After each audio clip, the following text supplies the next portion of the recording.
Viewers, আজ আমি বাঁশকুড়ুল দিয়ে কাঁঠাল গুটি বানাবো। সঙ্গে দেব আলু একটা ছোট ছোট পিস করে, আর রসুন দিয়ে সাম্বার দিব, ডাল দিব। এখন আমি বাঁশকুড়ুলটা কেটে নিই। কেটে ছোট ছোট ভাজা আলুর মতো ছোট ছোট পিস করে নেব, তারপরে সিদ্ধ করে নেব অল্প। আমি বাঁশকুড়ুলটা কেটে নিই। উপরের বাকলগুলো ফেলতে হয়, ডাট করেই ফেলতে হয়, কেন কি বাজারে অনেক দিনের 3-4 দিন পরে ওরা বাঁশকুড়ুল নিয়ে আসে, তাই লাল লাল হয়ে যায়। আর লাল লাল এগুলো থাকলে স্বাদ হয় না, তাই এরকম সাদা করে আমি কেটে বাঁশকুড়ুলগুলো ছোট ছোট পিস করে নিয়েছি। আলু ভাজার মতো আলু কেটে নিয়েছি একটা, আর সঙ্গে কাঁঠাল গুটি আর ডাল ভিজিয়ে দিয়েছি। আন্দাজ মতো গ্রেভি বানাবো। এখানে বাঁশকুড়ুলগুলো সিদ্ধ করার জন্য বয়েল জল করে নিয়েছি। তাতে অল্প হলুদ দেব আর অল্প লবণ দিয়ে ভালো করে বয়েল করে নেব। বয়েল করে স্ট্রেন করে নেব বাঁশকুড়ুলগুলো। এখন বাঁশকুড়ুলগুলো ফুটে গেছে। আমি এই পর্যায়ে জলগুলো স্ট্রেন করে নেব।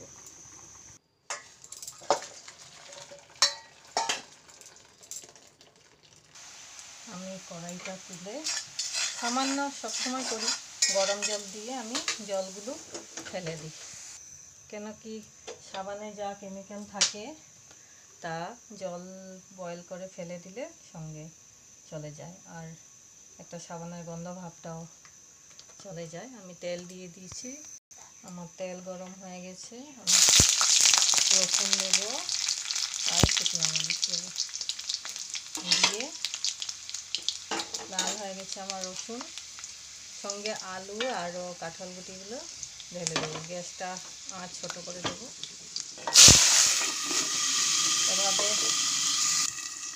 সবজি ডালে এভাবে রসুন সাম্বারতে দিয়ে সবজি দিলে সঙ্গে সঙ্গে ঢাকনাটা বন্ধ করে দিতে হয়, তাই অ্যারোমাটা ভিতরে থেকে যায়, বের হয়ে যায় না। আমি হলদি দিয়েছি আর লবণ দেব, আর অল্প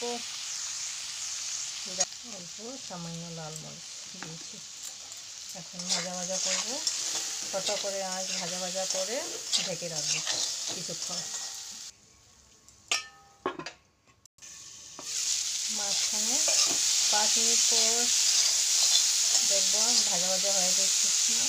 যদি হয়ে গেছে তাহলে ডাল, ভিজে রাখা ডালগুলো আমি 1 ঘন্টা আগে ভিজিয়ে রেখেছিলাম, ডালগুলো উপরে দিয়ে দেবো।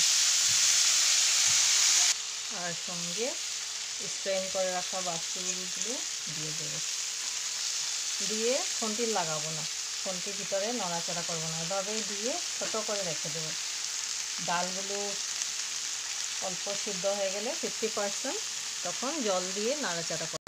এখন ঢাকনা দিয়ে 10 মিনিট ছোটো করে আঁচ রেখে দেব। 5 মিনিট পর দেখব অল্প গলে গেছে ডালগুলো। এখন মিক্স করে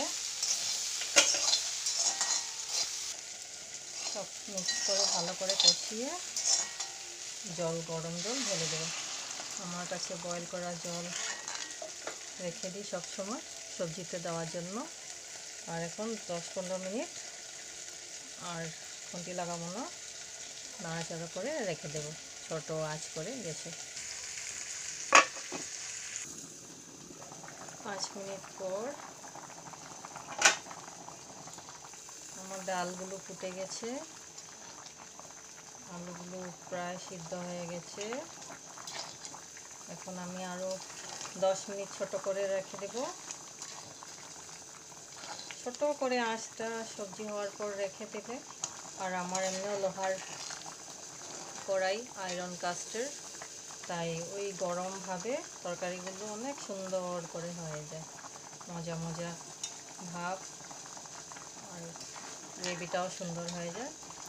এখন আমি লবণটা দেখে আর আমি ঢাকনি দিয়ে আরও 10 মিনিট ছোট আঁচ করে রেখে দেবো।